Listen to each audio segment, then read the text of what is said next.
Bonjour à tous, j'espère que vous allez bien. Alors aujourd'hui, nous allons aborder des sujets essentiels afin de résumer le cours de production image et son. Pour ce faire, nous avons un cube.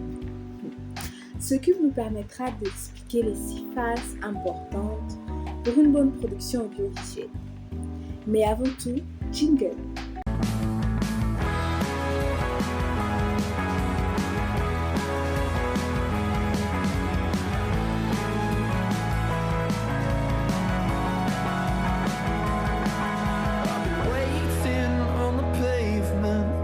Locked on the sidewalk skyline.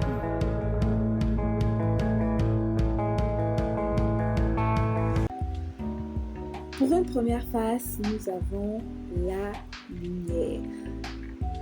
Alors, la lumière. La phase lumière ou encore la lumière est un élément essentiel pour une bonne prise de vue. Elle permet de mettre l'ambiance, de créer des ombres et des ornements, voire des reflets ou des effets spéciaux dans une image ou une vidéo. La lumière peut être soit artificielle, voire les lampes, les projecteurs, ou naturelle comme la lumière du jour, et elle doit toujours être placée derrière le cadreur car elle permet de mettre en évidence le ou les sujets. Mais attention, une trop forte lumière pourra surexposer votre sujet. Deuxième phase, le point ou le focus. Le point ou le focus met en évidence les caractères nets d'une. Il permet de mettre en évidence le sujet ou les sujets et crée un effet de profondeur de champ.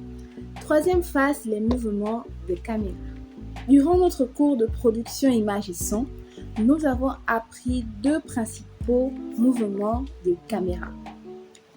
En 1, nous avons le panoramique. Le mouvement panoramique ou encore pano est un mouvement qui consiste à faire une rotation sous les axes vertical et horizontal. Il va du bas vers le haut, du haut vers le bas, de la gauche vers la droite et de la droite vers la gauche. Mais attention, il n'est pas recommandé de faire des ciseaux panoramiques.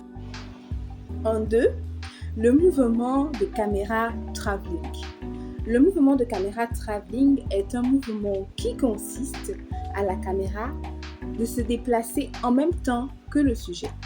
Le travelling se constitue de plusieurs parties.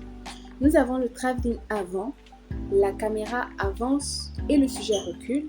Le travelling arrière, la caméra recule et le sujet avance. Le travelling latéral, la caméra suit le sujet. Ça peut se représenter par des caméras qui suivent souvent les voitures dans certaines vidéos ou certaines prises de vue. La 4e phase nous fait parler du cadrage. Le cadrage est un élément qui permet de se focaliser sur les éléments ou encore les sujets que l'on souhaite mettre en avant par rapport au message transmis. Le cadrage permet ici de délimiter la frontière entre le réel et la représentation. En 5e phase, nous allons retrouver les angles. Durant notre cours de production image et son, nous avons appris qu'il existe différentes variétés d'angles, mais 3 sont essentiels pour une prise de vue. Comme premier angle, nous avons l'angle normal ou dit à hauteur des yeux. Il est placé comme son nom l'indique, à la hauteur des yeux du sujet. L'angle en plongée est placé au-dessus du sujet, c'est-à-dire vers le haut, et donne une impression de vulnérabilité au sujet. L'angle en contre-plongée est placé en dessous du sujet, c'est-à-dire vers le bas, et donne une impression de domination au sujet. Dernière et 6e phase, nous avons le son. Le son est également un élément essentiel et important pour une bonne prise de vue. Il peut être direct, c'est-à-dire enregistré en même temps que la scène, ou indirect, c'est-à-dire enregistré au montage. Il peut faire office de commentaire, mais pour une meilleure et une excellente vidéo, il est préférable qu'il soit pris avant et ou après la prise de vue. Le son peut être aussi une musique sans parole, histoire de donner du sens, voire mettre de l'harmonie dans la prise de vue ou le montage qui sera fait au cours de la production. C'était tout pour cette vidéo et j'espère que je vous ai aidé à avoir plus d'informations sur les 6 phases importantes pour une production audiovisuelle.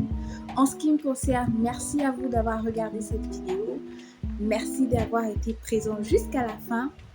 Nous vous donnons rendez-vous pour plus de contenu et encore plus de vidéos au cours de cette chaîne. Allez, ciao, bisous et passez une excellente soirée.